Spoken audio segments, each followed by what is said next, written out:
Olá, hoje, terça-feira, 18 de março, prepara o teu cafezinho e vamos juntos para mais um dia de Café com Léxio. Em nome do Pai, do Filho e do Espírito Santo.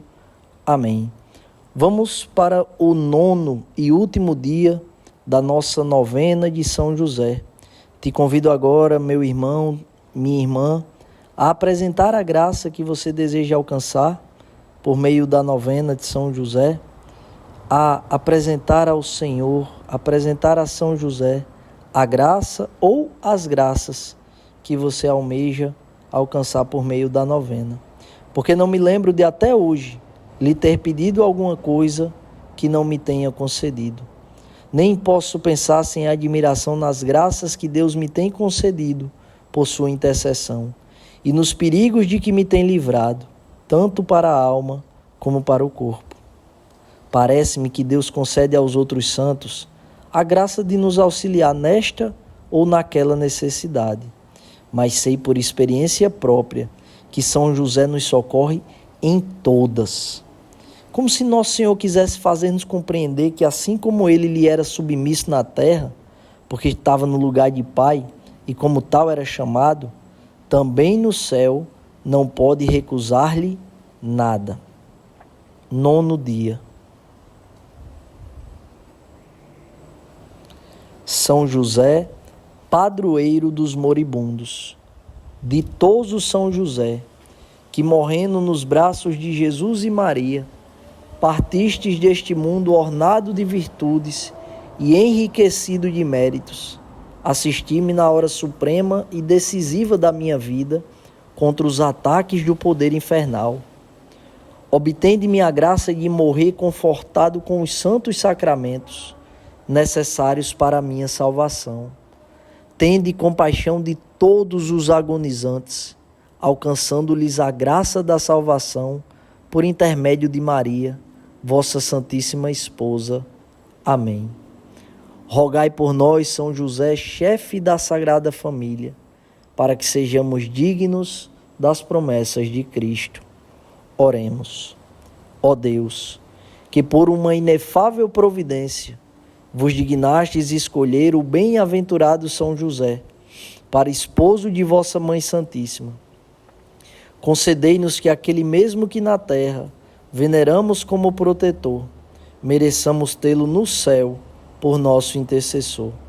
Vós que viveis e reinais por todos os séculos dos séculos. Amém. Glorioso São José, que fostes exaltado pelo Eterno Pai, obedecido pelo Verbo encarnado, favorecido pelo Espírito Santo e amado pela Virgem Maria. Louvo e bendigo a Santíssima Trindade pelos privilégios e méritos com que vos enriqueceu. Sois poderosíssimo e jamais se ouviu dizer que alguém tenha recorrido a vós e fosse por vós desamparado. Sois o consolador dos aflitos, o amparo dos míseros e o advogado dos pecadores.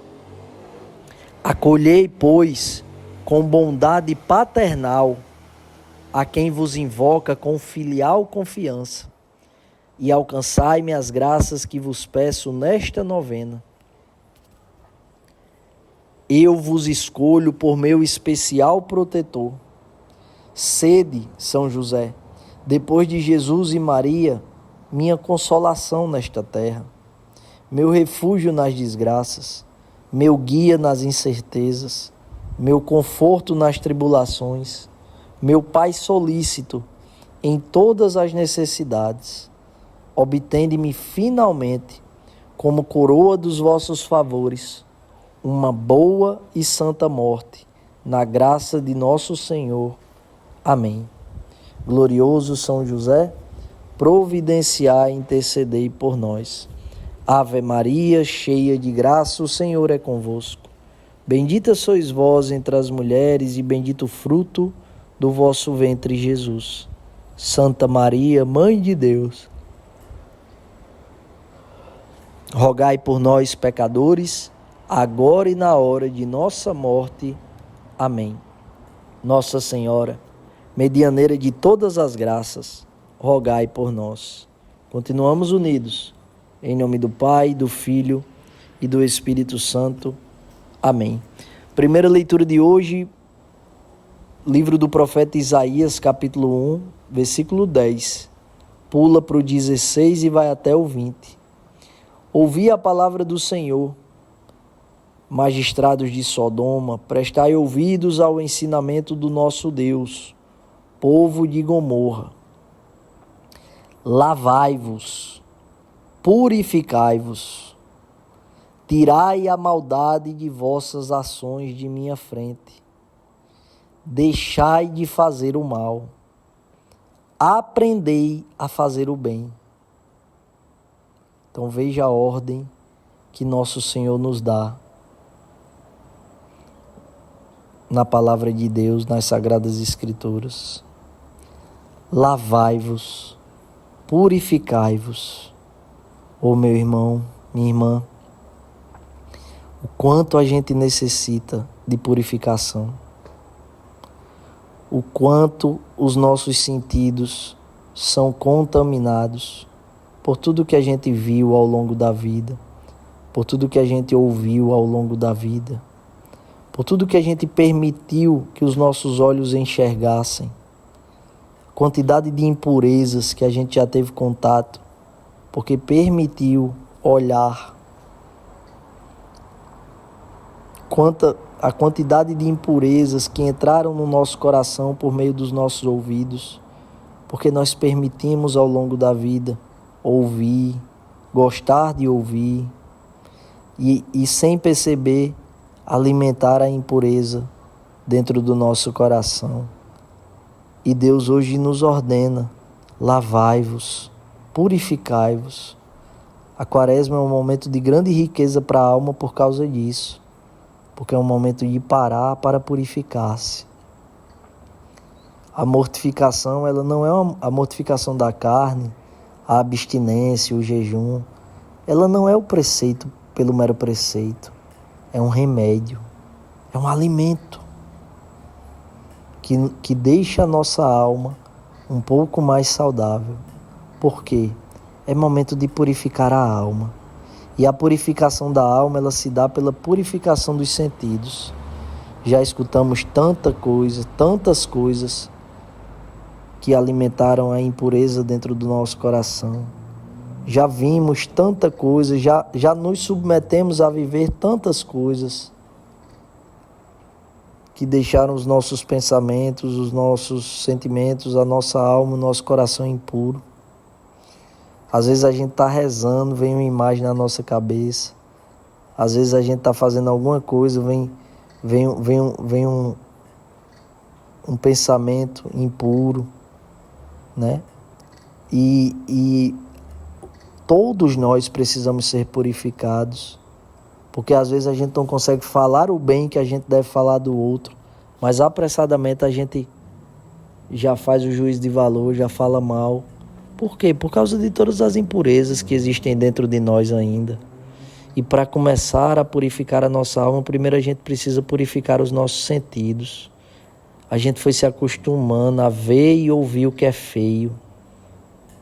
A gente precisa se acostumar a ver e ouvir o que é belo, o que faz a nossa alma transcender, o que promove uma ascese, uma elevação dos nossos sentidos, das nossas faculdades da alma, da nossa inteligência, da nossa memória, da nossa vontade.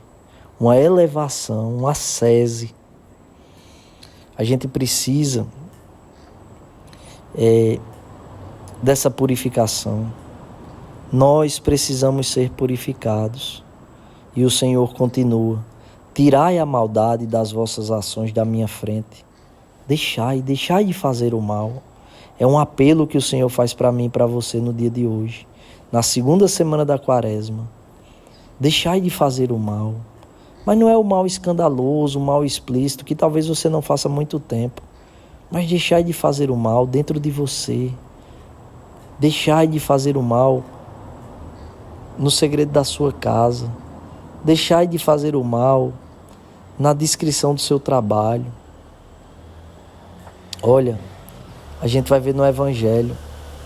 Mas é tão difícil, é tão ruim quando a gente percebe que na igreja a gente é um, mas dentro do trabalho a gente é outro. A gente ainda pratica o mal. Por vezes a gente erra o alvo.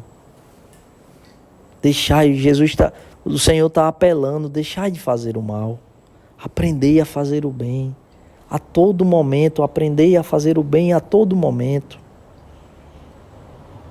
Procurai, procurai. E aí ele continua, ele faz uma promessa. Ainda que vossos pecados sejam como púrpura, tornar-se-ão brancos como a neve. O Senhor deseja nos purificar. O Senhor deseja nos purificar. Se forem os teus pecados vermelhos como o carmesim, tornar-se-ão como a lã. Se consentires em obedecer, comereis as coisas boas da terra. Ou seja, o Senhor quer nos purificar. O Senhor não quer apenas nos perdoar, mas Ele quer nos purificar. Ele quer que a gente colha os frutos que Ele tem para nos dar, mas Ele precisa da nossa participação. É aquela frase de Santo Agostinho, aquela reflexão de Santo Agostinho. O Deus que nos criou sem a nossa participação não nos salvará sem a nossa participação. O Deus que te criou sem a tua participação, Ele não te salvará sem a tua participação. Para te purificar, Ele precisa que você bote a mão na massa, que você troque o feio pelo belo, que você passe a enxergar aquilo que é bonito, aquilo que é bom, aquilo que é verdadeiro, que você não empreste mais os teus olhos para a podridão do pecado, para a impureza, que você não empreste mais os teus ouvidos para aquelas músicas que rebaixam a tua alma, que rebaixam o teu ser, aos desejos mais baixos do ser humano, mas que você comece a se acostumar a escutar a música que faz a tua alma transcender, faz a tua alma elevar-se, que verdadeiramente purifica os teus sentidos.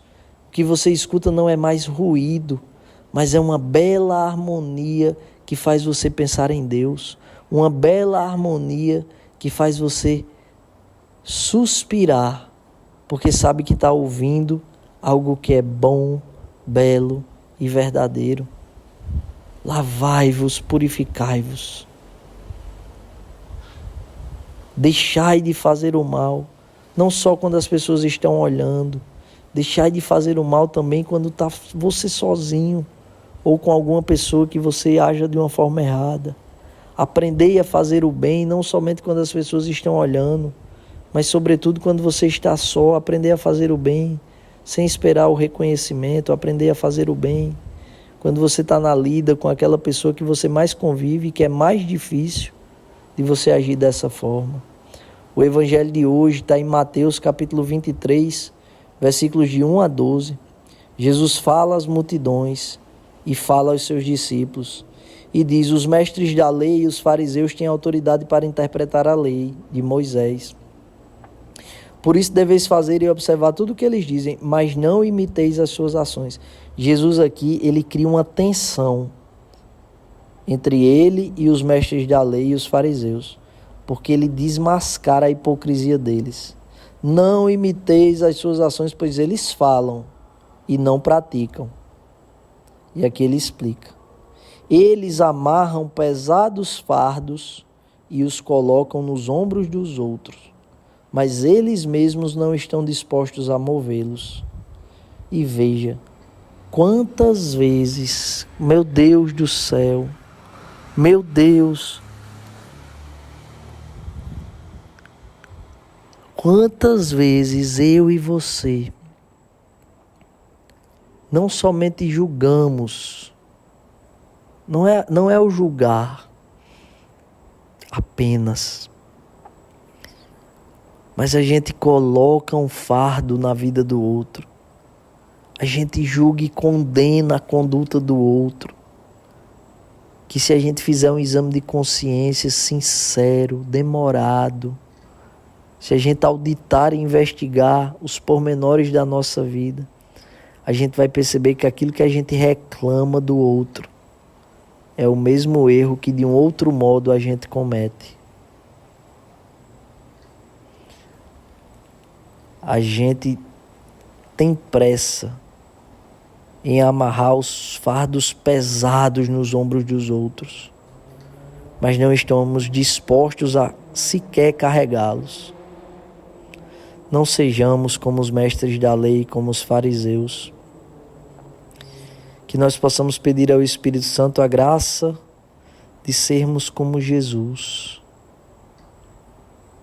que tem o jugo suave e o fardo é leve. Que sejamos aqueles homens e mulheres que não impõem fardos pesados aos ombros do outro, onde o outro vai acolher condenação, apontamento, acusação, não. Que tenhamos uma vida, pela ação concreta do Espírito Santo, pela graça de nosso Senhor, em que o outro olhe para nós com a sua natureza desvelada, sem maquiagem, e encontre na gente misericórdia, acolhimento. Que o outro se sinta à vontade para ser quem ele é, com as suas fraquezas, com as suas limitações, com os seus pecados. O Senhor continua. Eles fazem todas as suas ações só para serem vistos pelos outros. Quantas vezes, minha gente, a gente precisa fazer essa auditoria? Quantas vezes a gente não age esperando reconhecimento? Você já experimentou fazer todos os serviços, né? Nós precisamos viver essa experiência. E nem todo serviço a gente divulgar que está fazendo nas redes sociais, né? Por vezes a gente faz porque a gente, enquanto evangelizador, a gente precisa se comunicar, precisa. Mas a gente não pode se acostumar a ficar divulgando as nossas ações sobremaneira, porque eu estou dizendo aqui, cada um de nós, né? Cada um de nós. Todos nós e cada um de nós. Porque senão a gente vai se acostumar com essa conduta. Todo bem que eu faço, eu tenho que mostrar. Tenho que mostrar que eu estou na igreja rezando. Tenho que mostrar que eu estou na capela adorando. Eu tenho que mostrar que eu estou na pastoral servindo ao irmão de rua. Eu tenho que mostrar que eu estou na casa, no lado de idosos, no hospital, cuidando dos doentes. Eu tenho que mostrar. Que a gente possa também pedir a graça ao Espírito Santo de discernir o momento em que a gente deve fazer um post, até para estimular, para inspirar as pessoas. Mas a gente precisa discernir quando a gente está fazendo para ser visto, para receber o elogio, para receber o reconhecimento. Quantas vezes dentro da nossa casa, na lida da nossa vida cotidiana, a gente faz as coisas esperando o elogio. Mas quando a gente se deslumbra com elogio, quando a gente se acostuma a se deslumbrar, a ter necessidade do elogio, quando vier a crítica, a gente vai sucumbir, a gente sucumbe. Quando a gente faz as coisas com a necessidade do elogio, a gente, na verdade, está desenvolvendo uma personalidade fraca. Porque deixar de fazer o mal e aprender a fazer o bem, e fazer o bem pelo bem, e não para aparecer ou ser visto, é uma prática que Jesus não somente nos ensinou, como Ele ordenou fazermos assim. Repito, é diferente de uma conduta de comunicação, em que tem que haver essa comunicação. Mas na maioria das vezes a gente não precisa comunicar, postar o que a gente está fazendo. É preciso que a gente tenha um discernimento para que a gente não haja como os fariseus e como os mestres da lei, que gostam de ser cumprimentados, que gostam de ser reconhecidos, que gostam dos lugares de honra. Não.